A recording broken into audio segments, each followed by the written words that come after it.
कर देते हैं।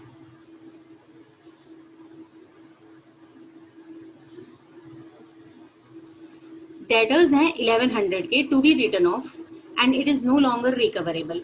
देखो बेटा यहाँ पर हमें डेटर्स दिए हुए हैं 16,000 के, 800 का हमने उसको प्रोविजन पहले से किया हुआ है, लेकिन हमारे जो बैड डेट्स हुए वो हुए 1100, तो हमें 300 के और बनाने पड़ेंगे, लॉस होगा टू डेटर्स 300 रुपीज का। उसके बाद है provision for doubtful debts is to be maintain at the existing rate. Okay, देखिए अभी 16,000 पर 800 मीन्स हमने हमारा जो प्रोविजन रहता है वो 5% रहता है। कितना रहता है बेटा? 5%। तो अभी जब हमारे पहले डेटर्स थे 16,000 के, उनमें से एक डेटर 1100 रुपीज का है जो कि अब पूरी तरह से बैड हो चुका है। तो अब हमारे डेटर्स कितने बचेंगे? डेटर्स बचेंगे 14,900 के, और हमें उस पर 5% से प्रोविजन बनाना है क्योंकि हम 5% रखते हैं। तो इस पर देखिए प्रोविजन कितना बढ़ेगा, 5 9 सा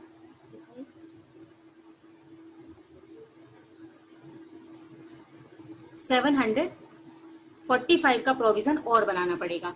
अभी ये वाला जो प्रोविजन था इसे हम यूज कर चुके हैं पूरा का पूरा डेटर्स को राइट ऑफ करने में, तो हमें और 745 का और करना है टू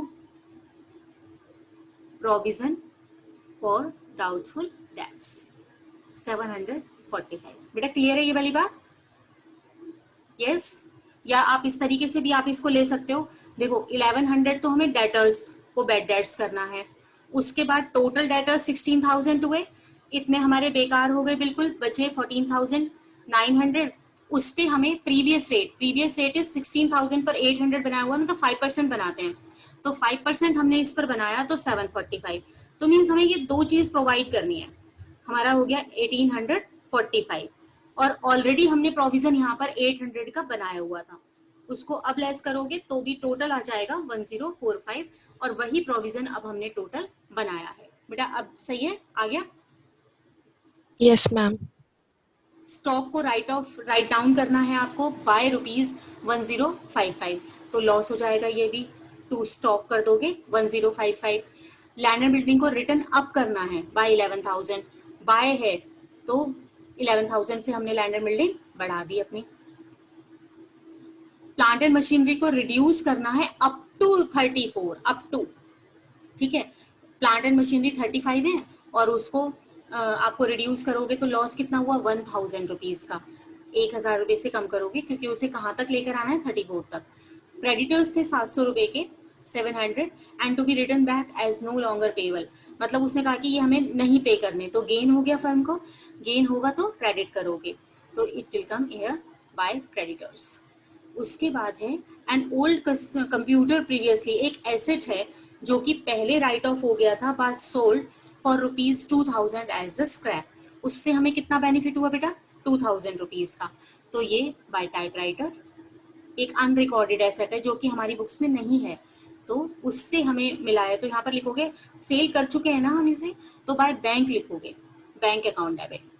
उसके बाद है firm has to pay 5,000 rupees to an employee injured in, किसी का वर्कमैन को कंपनसेट किया है आपने 5,000 रुपीज। अब देखेंगे कि यहाँ पर उसके लिए कोई प्रोविजन था, कुछ नहीं है, तो मीन्स जब प्रोविजन नहीं है तो it is an extra liability, ये हमारी क्या हो गई एक्स्ट्रा लाइबिलिटी हो गई। एक्स्ट्रा लाइबिलिटी के लॉस हो गया, तो यहाँ पर आप लिखोगे to claim for workman compensation, कितने रुपीज हो गया बेटा ये 5,000। अनरिकॉर्डेड मशीनरी है, एक और एसेट है unrecorded, valued at 10,000 is to be recorded, तो ये गेन हो गया बाय मशीनरी 10,000 रुपीज का, ये हो जाएगा। अब आप इसे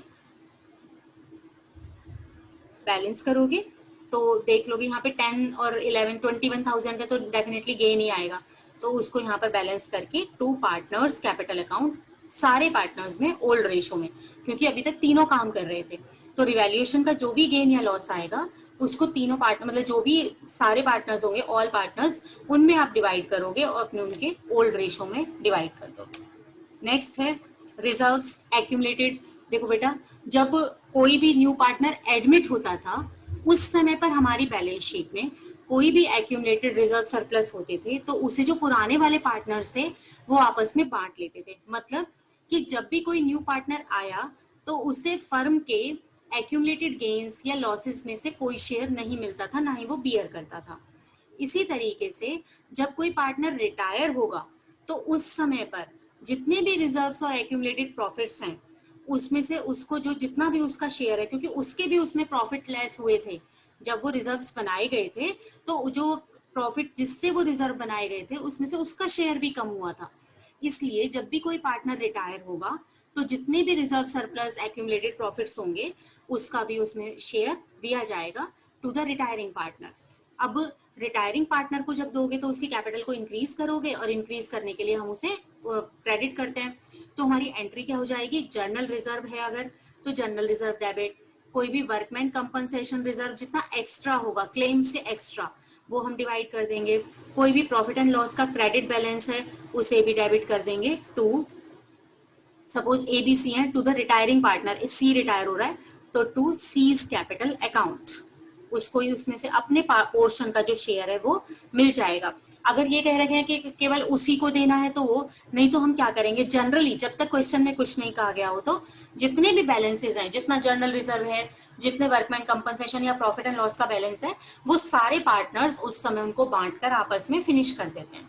तो क्योंकि अब रिकंस्ट्रक्शन होना है फर्म का, दोबारा से नई फर्म रिकंस्टिट्यूट होगी, तो अब दोबारा से जो भी प्रॉफिट्स होंगे वो रिमेनिंग पार्टनर्स के होंगे और वो अपने प्रॉफिट में से बचाकर रिजर्व्स बनाएंगे। जो अब तक के एक्यूमुलेटेड रिजर्व्स है वो आपस में बांटकर उसे फिनिश कर देंगे। और सेम बात लॉसेस के लिए होगी, जैसे डेफर्ड रेवेन्यू एक्सपेंडिचर हो गए या फिर प्रॉफिट एंड लॉस का डेबिट बैलेंस हो गया। ठीक है, तो यहाँ पर प्रॉफिट्स को बांटने के लिए ये एंट्री हो गई, और लॉसेस को अगर डेबिट बैलेंस है तो profit and loss account debit, उस sorry C's capital account debit, ये वाला जो हम सी के कैपिटल को केवल तभी क्रेडिट करेंगे जब हम केवल उसी के, अगर हमें क्वेश्चन में कहा हो स्पेशली कि केवल रिटायरिंग पार्टनर के कैपिटल को करना है, अदरवाइज तो ऑल पार्टनर, क्योंकि सारे पार्टनर्स आपस में, अगर क्वेश्चन में कुछ नहीं कहा है तो आप जितने भी एक्यूमुलेटेड प्रॉफिट्स हैं उनको सारे में बांटकर उसको फिनिश कर दोगे, तो to A to B to C. इसी तरीके से अगर आपके लॉसेज हैं तो A's capital account debit, B's capital account debit, C's capital account debit to, profit and loss का डेबिट बैलेंस होगा तो उसे क्रेडिट कर देंगे टू, एडवर्टीजमेंट सस्पेंस है अगर कोई, या कोई भी और डेफर्ड रेवेन्यू एक्सपेंडिचर है तो उसको आप क्रेडिट करके उन सारे पार्टनर्स में ओल्ड रेशो में डिवाइड करके उन्हें फिनिश करेंगे। X Y Z partners given है and their profit sharing ratio is 3:1। Z retire हो रहा है from the firm as on 1st April 2019. On that date, Zed's retirement following balances appeared. Journal reserve हमें दिया हुआ है, बहुत सिंपल है बेटा, जर्नल रिजर्व 90,000 उसको बांट दोगे, प्रॉफिट एंड लॉस का डेबिट बैलेंस है, प्रॉफिट एंड लॉस का डेबिट मतलब ये लॉस है 15,000 रुपीज का। एम्प्लॉय प्रोविडेंट फंड, ये कोई हमारा एक्यूमुलेटेड रिजर्व नहीं होता। प्रोविडेंट फंड का होता है कि provident fund is a liability of the firm. जब वो एम्प्लॉयज काम कर रहे होते हैं तो वो अपने पोर्शन में से कुछ, अपनी जो वेजेस या सैलरीज होते हैं उनमें से कुछ पोर्शन काट कर अपने पीएफ में जमा कराते हैं, और उतना ही अमाउंट एम्प्लॉयर को जमा कराना होता है, और वो एम्प्लॉय को प्रोविडेंट फंड है, जब भी वो रिटायर होगा, एम्प्लॉय नॉट पार्टनर, तो वो जब भी एम्प्लॉय रिटायर होता है तो उनको ये पे कर दिया जाता है। So this fund, provident fund, is not related to the partners. It is not reserve of the partners. It is the reserve or fund for the employees. So it is a liability of the firm.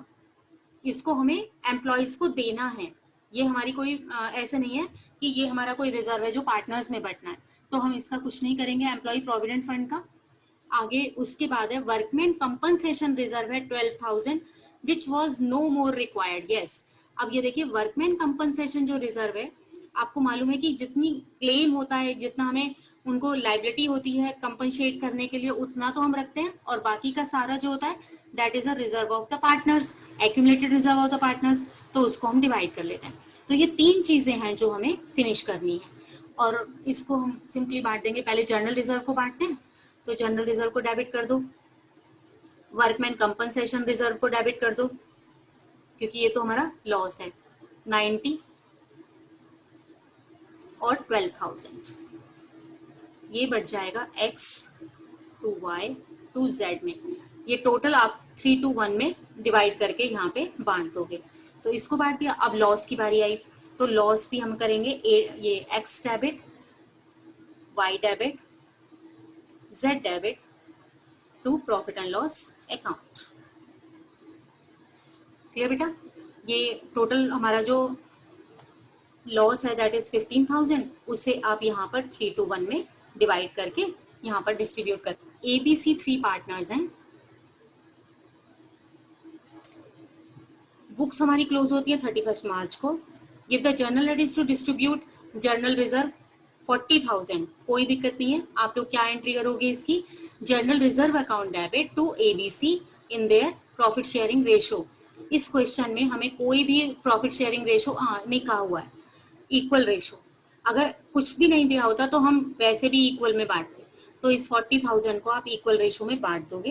Eight the time of retirement of B retire हो रहा है, and when 25% of the balance of general reserve is to be transferred to the investment fluctuation reserve. Okay, देखिए general reserve account debit, general reserve है हमारा 40,000 का। अगर ये वाली लाइन ना दी होती तो हम क्या करते कि सारा का सारा 40,000 उनमें इक्वल में बांट देते। लेकिन वो कह रहे हैं कि इसमें से 25%, 40,000 में से 25% हो गया 10,000। 10,000 को आपको बांटना नहीं है, बल्कि वर्कमैन का ये इन्वेस्टमेंट फ्लक्चुएशन रिजर्व में ट्रांसफर करना है। तो इस जनरल रिजर्व में A को दो, B को देना है, C को देना है, और टू इन्वेस्टमेंट फ्लक्चुएशन रिजर्व कितना बनाना है? 10,000। तो 10,000 को आपने फंड में ट्रांसफर कर दिया इन्वेस्टमेंट फ्लक्चुएशन रिजर्व में, ठीक है। और बाकी का जो 30,000 है वो 30,000 आप इन तीनों में बांट दोगे, और वो कितना आएगा? 10। इक्वल पार्टनर्स हैं, 10,000, 10,000 एंड 10,000।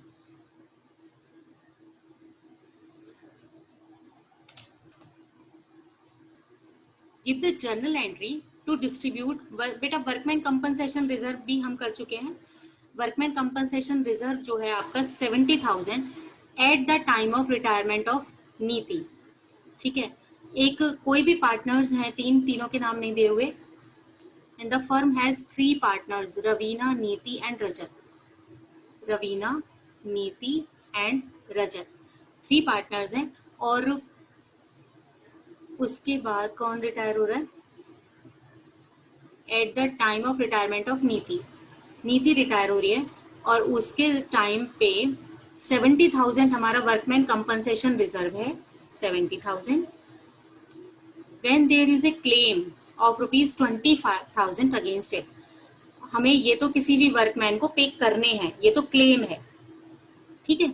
उस केस में और जब हमें इनका रेशो नहीं दिया होता तो हम यही मानते हैं कि 1:1 है, और एक्स्ट्रा प्रॉफिट को डिवाइड करेंगे टू वो देंगे हम।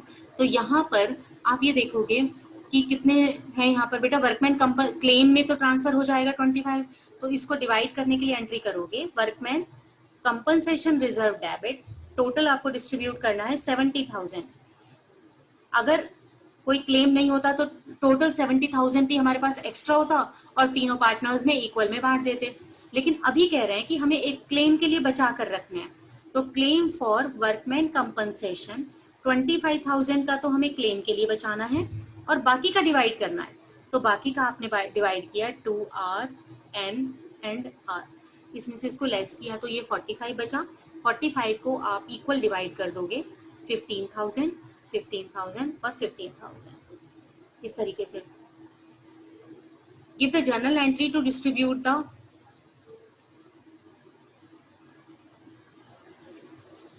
Workman compensation reserve of 60,000। हमारे पास वर्कमैन कंपनसेशन रिजर्व है 60,000 रुपीज का। Eight the time of retirement of S, सज्जन, उसको रिटायरमेंट के टाइम पर हमारे पास इतना रिजर्व है। When there is no claim against it, और हमें टोटल जो भी 60,000 है सारा का सारा एक्स्ट्रा है और उनके अगेंस्ट कोई क्लेम नहीं है। The firm has 3 partners, R, S and K। कोई प्रॉफिट शेयरिंग रेशो नहीं गिवन है तो वो 1:1 हो जाएगा। आप इसे बांट दोगे तो workman compensation reserve account debit 60,000 to R, to S and to K। बेटा मैं एज्यूम कर रही हूँ कि इनमें कोई प्रॉब्लम नहीं होगी, ये आप कई बार बहुत बार कर चुके हो कि जो भी एक्यूमुलेटेड रिजर्व्स होते हैं, वर्कमैन कंपनसेशन रिजर्व हमने अलग से भी किया हुआ है कि पहले आप जितना क्लेम है उसको हटाओगे और बाकी के पार्टनर्स में जो भी रिमेनिंग पार्टनर्स हैं उनमें ओल्ड रेशो में डिवाइड कर दोगे। अगर किसी को भी डाउट हो बेटा वहीं पर आप बताइए, दोबारा से कर लेंगे। Give the journal entry to distribute the investment fluctuation fund. इसी तरीके से जैसे वर्कमैन कंपनसेशन होता है, हमारे पास एक और फंड है इन्वेस्टमेंट फ्लक्चुएशन फंड, जो हम किस लिए बनाते हैं, क्योंकि इन्वेस्टमेंट फ्लक्चुएशन है, they are very prone to fluctuate their values. उसके लिए, उसको रिकवर करने के लिए हमें फंड बनाना पड़ता है, इन्वेस्टमेंट फ्लक्चुएशन फंड। अगर वो एक्स्ट्रा है तो आप उसे भी eight the time of retirement of any partner आप उसे डिवाइड कर दोगे। तो ये फंड हमारे पास है 4000 रुपीज का eight the time of retirement of Z। Suppose 3 partners हैं XYZ, Z रिटायर हो रहा है उस समय पे। देन इन्वेस्टमेंट मार्केट वैल्यू 19,000 है, अपीयर्स एट 20,000। देखो हमारी जो ये बैलेंस शीट है, बैलेंस शीट में इन्वेस्टमेंट की वैल्यू हमें कितनी दी हुई है, 20,000 इन्वेस्टमेंट्स, लेकिन इसकी जो MRP है वो है 19,000। मतलब हमें एक 1,000 जो है वो हमें प्रोवाइड करके रखने हैं अभी। तो एक्स्ट्रा कितना बचा बेटा, 3,000, क्योंकि हमने फंड बनाया हुआ है 4,000 का। तो इस इन्वेस्टमेंट फ्लक्चुएशन फंड में इसको हमें फिनिश करना है, वो हमने फिनिश किया 4,000 का। 1,000 तो इन्वेस्टमेंट का जो लॉस है उसे पहले उसमें से रिकवर करेंगे, टू इन्वेस्टमेंट में हमने कन्वर्ट कर दिया 1,000, और फिर to X, to Y capital और टू Z कैपिटल, बाकी का इक्वल रेशो में बांट दोगे 1,000, 1,000 and 1,000। And Shilpa 3 partners, sharing ratio 5:3. Goodwill appeared in their books at a value of 60,000। उनकी जो बुक्स हैं अभी उनमें गुडविल अपीयर है 60,000 की। तो बेटा जब हम इस तरीके से eight the time of retirement अगर हमारी बुक्स में कोई भी गुडविल होती है तो सबसे पहले हम क्या करते हैं कि उस वाली गुडविल को राइट ऑफ कर देते हैं in the all partners in the old ratio. Journal reserve है उसको भी हमें बांटना है उनके आपस में ही 20,000 का। Karan decide to retire from the firm, ये पार्टनर रिटायर हो रहा है, on the date of his retirement goodwill of the firm, ये तो देखो एग्जिस्टिंग गुडविल है 60,000 तो, और जब रिटायरमेंट के टाइम पे हमने गुडविल वैल्यूड की that is 2,40,000। New profit sharing ratio 2:3। इस तरीके से हमें करनी है। तो सबसे पहले बेटा देखो ये जो 60,000 की हमारी एग्जिस्टिंग गुडविल है आप इसको फिनिश कर दो। तो इसको करेंगे तो A debit, Karan debit, all partners old ratio Shilpa debit to goodwill. ठीक है, हमारी थी 60,000 की गुडविल और रेशो है 5/10, 3/10 एंड 2/10। 30,000, 18,000 एंड 12,000। तो ये वाली फिनिश। अब जर्नल रिजर्व को फिनिश करते हैं। जर्नल रिजर्व को आप करोगे, journal reserve debit to A, to K, ये भी तीनों में हमने बांट दिया क्योंकि कुछ भी नहीं कहा है कि किसी एक पर्टिकुलर शेयर से करना है, कुछ नहीं। तो जर्नल रिजर्व 20,000 का है, उसे भी बांटोगे तो it will come 10,000 and 10, 6 and 4, ये दोनों हो गए। उसके बाद अब हम आते हैं, अब जो लेटेस्ट गुडविल है 2,40,000। 2,40,000 में हम क्या करेंगे कि जो रिटायरिंग पार्टनर है उसका शेयर निकालेंगे सबसे पहले 3/10, इट विल कम 72,000 और 72,000 हम उसे दे देंगे। और जो ये 70,000 वो दिया जाएगा वो कौन देंगे, A और K इन देयर गेनिंग और सैक्रिफाइसिंग रेशो। तो पहले हम उसे निकालेंगे।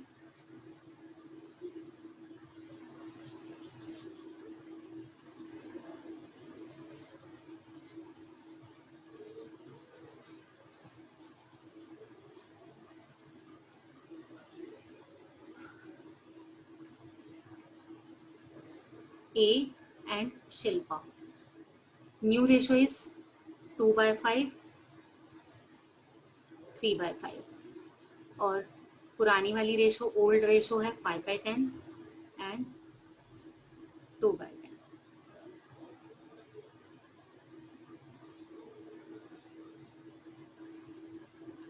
यस बेटा, देखिए यहाँ पर ए जो है वो अभी भी गेन नहीं कर रहा है बिकॉज ऑफ केज रिटायरमेंट। वो अभी भी क्या कर रहा है, सेक्रीफाइस कर रहा है, तो इसे भी मिलना चाहिए उसके जो भी पोर्शन आएगा उसका शेयर। और यहाँ पर इसका सारा गेन कौन करेगा, शिल्पा।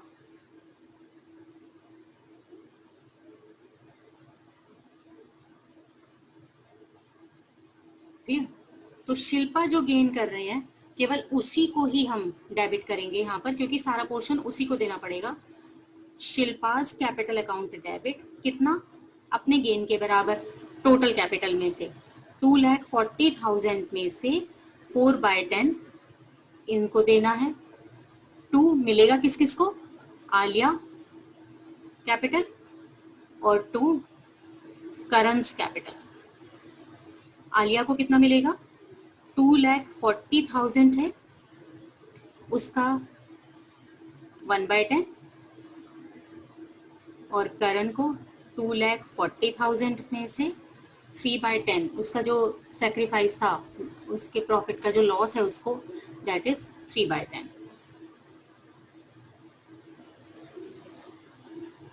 96,000 शिल्पा को देने होंगे और आलिया को मिल जाएगा 24 और यहाँ पर रिटायरिंग पार्टनर को 72। यस बेटा, क्लियर हुआ ये? क्वेश्चन एक बार रिपीट कर दीजिए। तो सारा का या कोई पर्टिकुलर एंट्री बेटा, क्योंकि 2 एंट्री तो रब हो गई। देखिए जो हमने पहले, इससे पहले ये तो गुडविल का ट्रीटमेंट है, इससे पहले हमारे पास यहाँ पर हमें बोला हुआ है कि goodwill appeared in the books is 60,000। ये वो गुडविल है जब करण जो रिटायर हो रहा है ना उस समय पे 60,000 की गुडविल बुक्स में है, तो जितनी पहले से गुडविल होती है उसे हम राइट ऑफ कर देते हैं, हमने पहले किया हुआ है ना। तो इसको राइट ऑफ करने के लिए एंट्री की हमने Alia debit, Karan debit, Shilpa debit to goodwill under old ratio. एक तो ये एंट्री पास की थी, दूसरा था जर्नल रिजर्व है 20,000 का, ये भी उनको मिलेगा। इसके लिए एंट्री पे क्या पास की थी, general reserve account debit, general reserve to Alia's capital, Karan's capital और शिल्पाज कैपिटल इन their old profit sharing ratio. पहले यहाँ तक कर लिया। उसके बाद करण डिसाइडेड टू रिटायर, वो रिटायर हो रहा है और जब अब दोबारा से वैल्यूएशन होता है, जब भी कोई पार्टनर रिटायर होगा उस समय पे हमने उसको वैल्यूएशन किया, तो वो वैल्यूएशन है 2,40,000 का।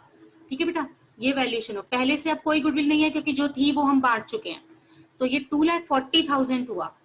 इसमें से उनका न्यू शेयरिंग रेशो हमें दिया हुआ है 2:3, 2/5, 3/5। तो हम एंट्री क्या करते हैं बेटा कि जो भी रिटायरिंग पार्टनर है वो सेक्रीफाइस कर रहा है, छोड़ रहा है अब अपने प्रॉफिट के शेयर को, तो उसे जाते हुए अपनी कैपिटल के साथ साथ गुडविल भी मिलेगी। गुडविल कितनी मिलेगी, 2,40,000 टोटल गुडविल है, उसमें से उसका शेयर 3/10 ये बनता है 72,000 मिलेगा। और ये 72,000 कौन देते हैं उसे, जो एग्जिस्टिंग पार्टनर है वो जितना जितना भी जो गेन कर रहा है उसी पोर्शन में इसका कंपनसेट वो करते हैं। जब लेकिन हमने गेनिंग रेशो निकाली तो हमें ये पता चला कि दोनों पार्टनर गेन नहीं कर रहे हैं। उसके जाने से, करण के जाने से एक पार्टनर तो और भी सेक्रीफाइस कर रहा है और सारा का सारा गेन जो है वो एक ही पार्टनर को हो रहा है। तो जो पार्टनर गेन कर रहा है ना वो ही सारी गुडविल को देगा और रिसीव, इसके अलावा रिटायरिंग पार्टनर को तो उसका शेयर मिलेगा ही मिलेगा 72,000।